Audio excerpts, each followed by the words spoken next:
तो प्यारो बच्चे, हम लोगों ने आज क्या पढ़ा हमने पूरे 1 घंटे में हमने ये पढ़ा कि फार्मास्यूटिकल इम्प्योरिटीज क्या होता है, यही ना पढ़ा हमने। तो हम लोग उसको 5 मिनट में क्या करेंगे, एक बार रिवाइज कर लेंगे ताकि आपके माइंड में अगर ये क्वेश्चन उठे या एग्जाम में ये क्वेश्चन आए तो आप उसको कम से कम लिख पाओ, ठीक है।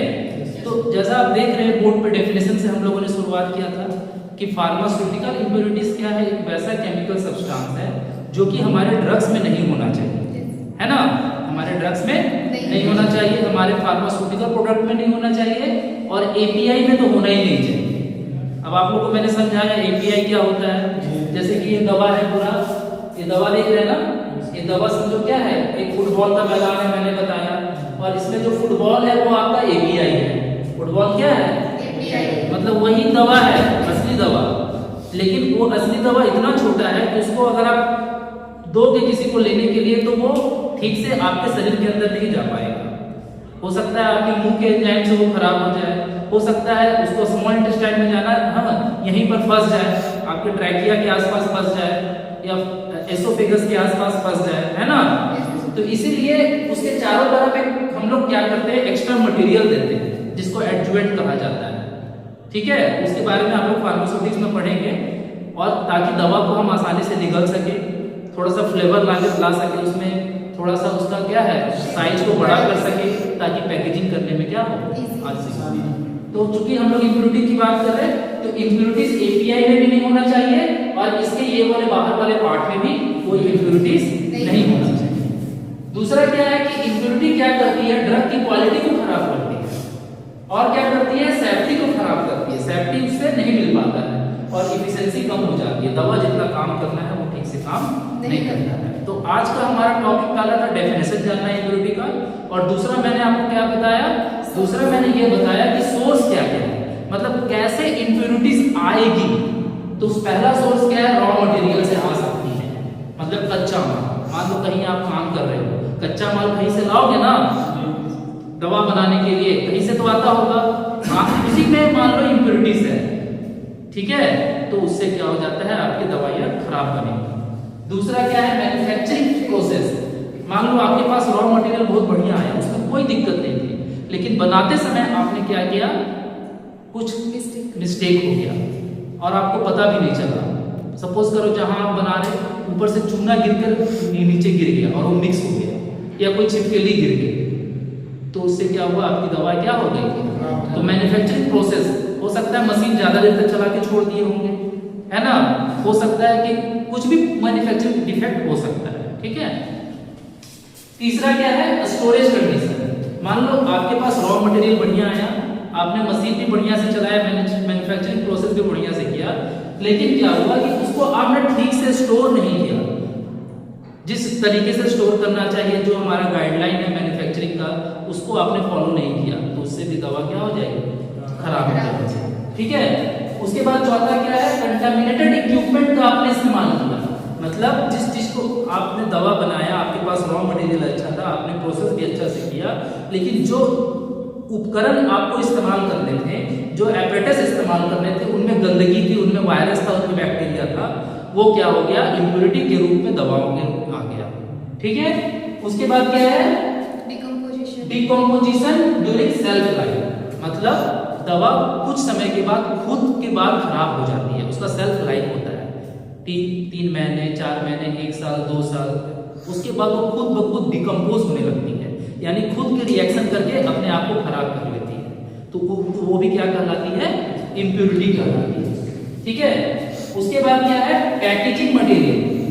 मान लो आपने सब कुछ बहुत बढ़िया से किया, आपने मैन्युफैक्चरिंग प्रोसेस सही अपनाया, आपने इक्विपमेंट भी सही इस्तेमाल किए, आपका रॉ मटेरियल भी अच्छा था, लेकिन आपने उसको सही कंटेनर में नहीं रखा, पैकेज नहीं किया, जिस बोतल में रखना था वो बोतल आपने इस्तेमाल नहीं किया। मान लो आपको एम्बर ग्लास इस्तेमाल करना था, लेकिन आपने बोरोसिलिकेट ग्लास इस्तेमाल कर लिया।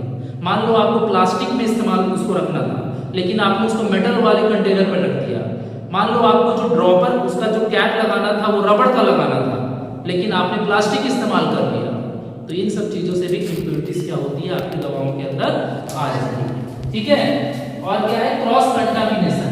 मान लो कि आप 2 दवाओं का एक साथ प्रोडक्शन कर रहे हैं और मान लो पहली दवा से कोई एपरेटिस का इस्तेमाल करके किसी बोतल में फिलिंग की, फिर उस एपरेटिस को आपने अच्छी तरह से वॉश नहीं किया और उसी एपरेटिस से आपने दूसरी दवा में भी क्या किया, उसको डाल दिया, तो उस दवा का जो अंश था दूसरी दवा में चला गया। थोड़ा भी अगर अंश गया है तो वो क्या कर सकता है, पूरी दवा को क्या कर सकता है, खराब कर सकता है। इसको हम लोग क्या कहते हैं, क्रॉस कंटामिनेशन।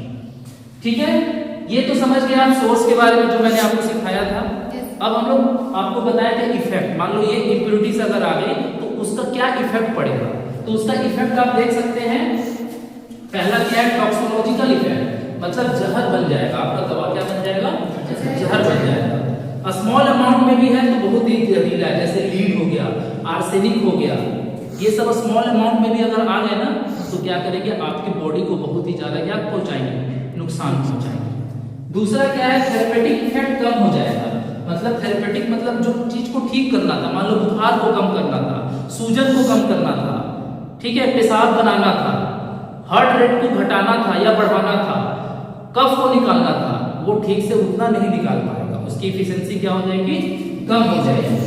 साथ में फिजिकल चेंजेस आ जाएंगे, मान लो सॉलिड है तो लिक्विड में चेंज हो जाएगा, लिक्विड है तो सॉलिड बन सकता है। अगर टैबलेट जो है वो सॉलिड शेप में है, आप उसको तोड़ रहे हैं और उसमें इम्प्योरिटीज है तो वो पाउडर बन जाएगा, उसका कलर चेंज हो जाएगा, उसका ऑर्डर चेंज हो जाएगा, मतलब फिजिकल स्टेट क्या हो जाएगी, उसकी बर्बाद हो जाएगी।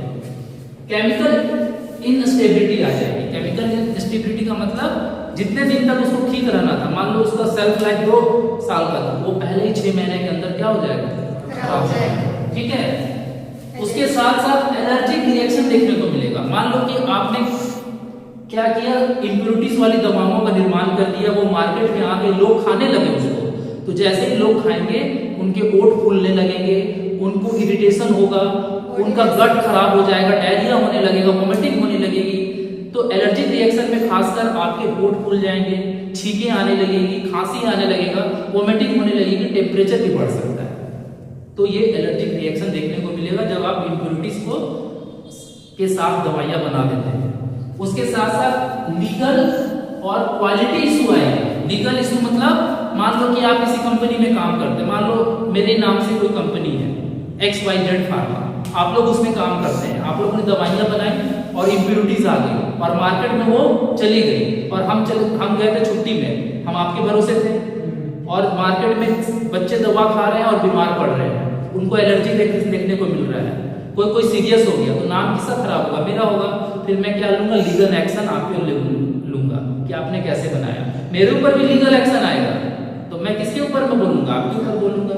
इसके साथ साथ कुछ लिमिट होती है कि आप इतना आर्सेनिक इस्तेमाल कर सकते हैं, जैसे कि अभी कोल्ड ड्रिंक्स बोतल में कैफीन इस्तेमाल किया जाता है, तो उसमें लिमिट दिया है सरकार ने, या जो भी हमारा ड्रग कंट्रोलर है या ड्रग कॉस्मेटिक एक्ट है उसके अंतर्गत आप इतना कैफीन इस्तेमाल कर सकते हैं, उससे ज्यादा करेंगे तो आपके ऊपर में क्या होगा, लीगल एक्शन हो जाएगा।